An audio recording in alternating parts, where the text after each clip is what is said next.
Nyakhor đây là di dan còn gan Nyɛli chỉ riêng cái gì vậy lẽ officially chane witness cordial janagor kone anta mbe kam Nyang ka ba kola la deka amane ko ha ba lo nyo ka ni ra ba de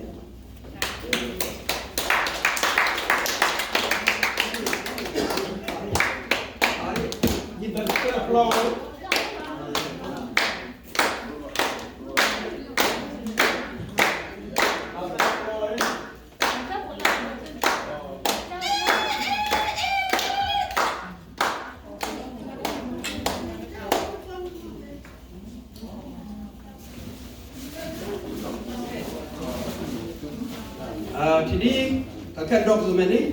telah bylaws dung Nyɛli elat ke team ini anda membantu ketuk officially kacane witness cordial dari mala dari noka makam Nyang kebeladan beo continue nya.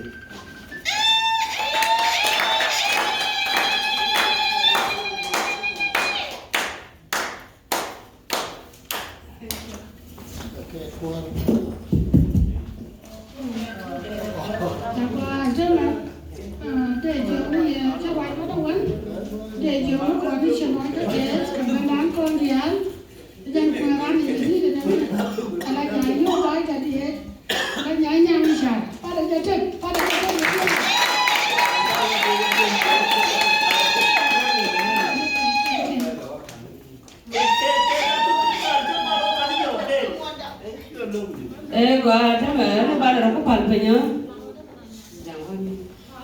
lâu thì cái tiền thì bà vẫn cầm quan mấy thì cái mà là đều có đi ở bên khu lũy để trả thì trả cho con là cái tiền cái kiếm nó bó cái bà cường nhầm đầu con này